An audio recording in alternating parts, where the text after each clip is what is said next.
tey jii nii parti politique yu mag yi historique yi Sénégal yu si bëri dañu en difficulté parti socialiste bon mu ngi dugg ci coalition depuis maintenant 12 ans PDS même chose parti yu mag ay AFP yooyu yëpp ñoo ngi ci ay coalition parce que ñoom seen bopp dañu am ay difficultés depuis des dizaines d'années yoo xamante ne saafarawuñu ko buñ ci jugaatul ci élection législative yi di ñëw ak présidentielle yi di ñëw ba yeneen local wala législative ñëwaat nit ñi dañuy dem ci parti yi nga xamante ne ci ay bërëb la ñuy nekk man sama parti maanaam parti su ma buggee def publicité tuuti ma ne sama bërëb Diofior lay sukkandiku ñun par foofu rek la ñuy liggéey.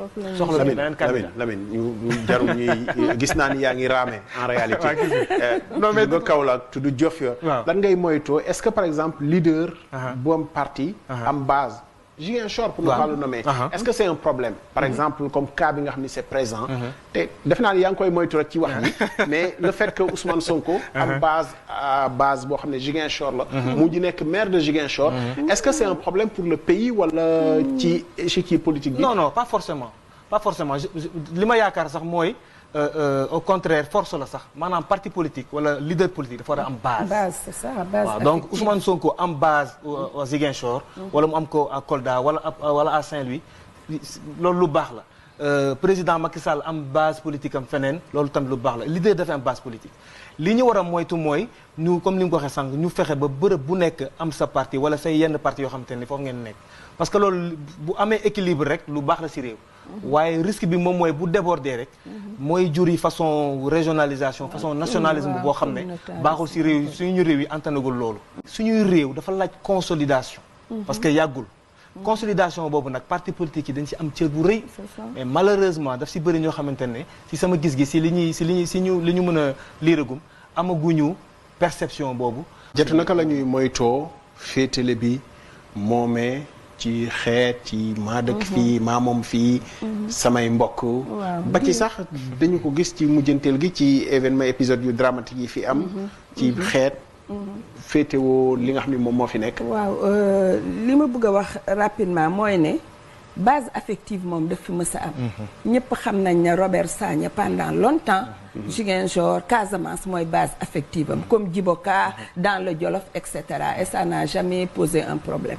maintenant effectivement débat bii ñëw ci parti politique yi je pense que germe yi lu ko wund mi ngi fi woon.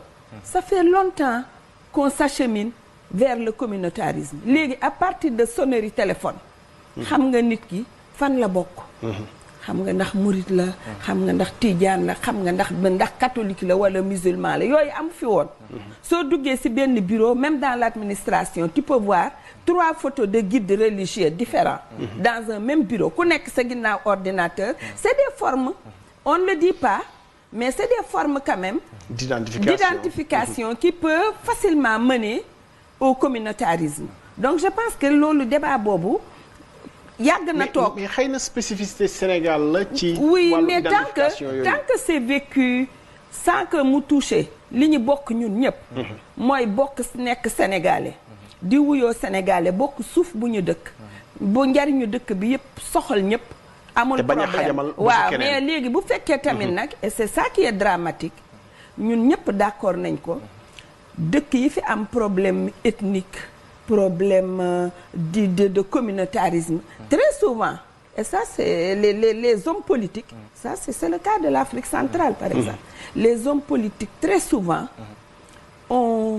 dañuy laal instinct yooyu dañuy laal question bu sensible boobu parce que dans le souci de racoler le maximum de partisans dans le souci pour susciter affection seeni nit ak yooyu fibre boobu dañ koy jouer ba mu ëpp lu fi daan am la hein c'est pas un problème man ça ne me pose pas un problème vraiment c'est tout à fait légitime et normal que Sonko soit aimé quand même des Casamançais ça ne veut pas dire que les Casamançais n'aiment pas Macky Sall ça ne veut pas dire que les Casamançais n'aiment pas Khalifa Sall man c'est ça ma lecture de la situation maintenant nag il faut ñu éviter les démons mooy effectivement bëgg a làqatu ci base affective yooyu pour bëgg a tasaare Sénégal je pense que loolu moom maanaam fola boo xam ne kenn du ci gagné mi ngi mel ni dañuy fowee rek almet ci ñax bu wow bu tàkkee ñëpp lay yóbbaale loolu moom dañ ci war a dellu ginnaaw bu baax a baax